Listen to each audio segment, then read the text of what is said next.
When we were young, our imagination could take us anywhere. And with a dream and a wish, we could escape to faraway lands and distant places. Special places like a tree fort where you and your buddies could hang out and escape the world. And everything we created and imagined was there. Today, we're going to show you the ultimate tree fort.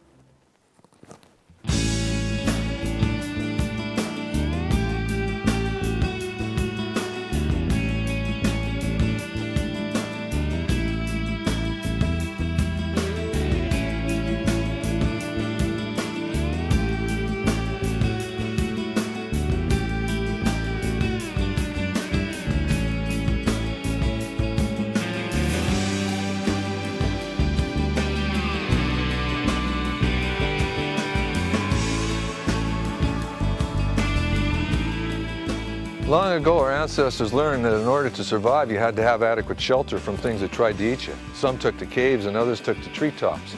Today, we're going to take you to the top of the forest canopy.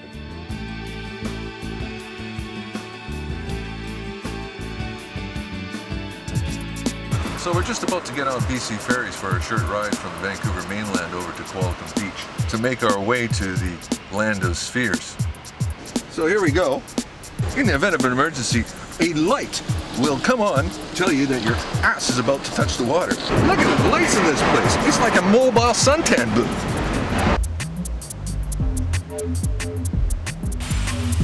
The ferry ride to Vancouver Island takes us across the Georgia Strait, an amazingly beautiful stretch of inlets and scenic islands, and the last body of water before the Pacific Ocean on the western side of the island.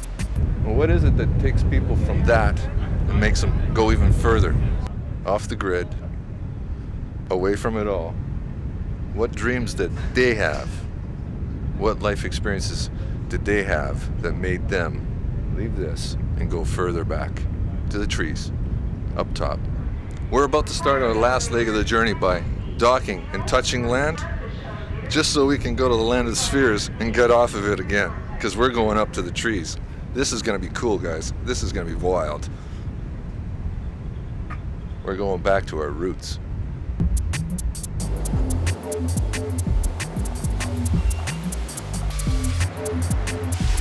We're snugly up along the coastline here, and we're going to be turning in. Taking the island highway deep into the forest where Douglas firs and some of the most magnificent trees in the world can be found. Trees big enough to support a radical living environment like the free spirit spheres. After a journey across land, sea, and land again, here we are in the land of the spheres. Let's go check it out.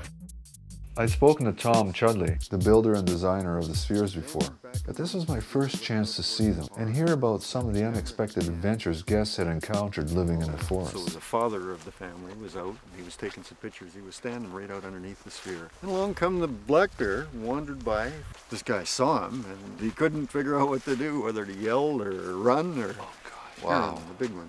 That is beautiful. They were surreal and fantastic structures, like a giant beehive or UFO, or a vision out of a Jules Verne novel.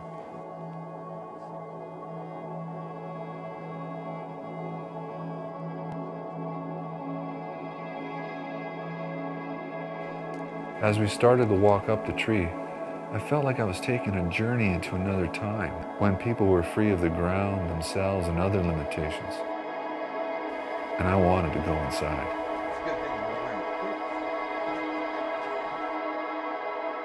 Was a long and dark December. From the rooftops I remember there was snow, white snow.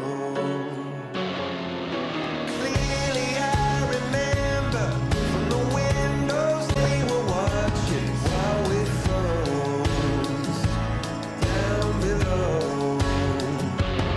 When the future's architecture by a carnival of idiots. Do these things bounce? Oh yeah. And you actually made the hardware. Well, you can't go to Home Depot and buy right. door hardware for a sphere yet. That's right. Yet. Is that special glass? This is a acrylic sheet, yeah, plexiglass. And it's dished to the same radius as the sphere. So Tom, those are the hinges that we saw inside the shop? Okay, the door hinges are linked together so that the top and the bottom hinge are connected with a torsion bar that fits inside the closet here. And in that way, when the door swings open or shut, it always remains upright. Now this, the door, to close it, you just pull it down shut, and there's 4 catches that engage the 4 corners. We've got a sink that drains to a gray water pit. We've got garbage and compost. The beds are all made. The covers just keep the dirt off in the daytime, so when they go to bed at night they can just peel all these covers off. Up here we've got a refrigerator. These cupboards have got an assortment of kettle, coffee pot, teapots. There's a loft bed up top here. We've got a little microwave, bottled water that we carry up. You ever come out here and you see like 5 spheres instead of 2? Oh yeah. You ever get visits from the mothership? Oh yeah. I guess you wouldn't want to start sleepwalking at 30 feet up. So this funny spoked wheel that's up above the platform on the tree here is what I call a spreader ring. And it takes these ropes that carry the stairs, and the stress is actually transmitted to the stem or the trunk of the tree up about 4 meters above the platform.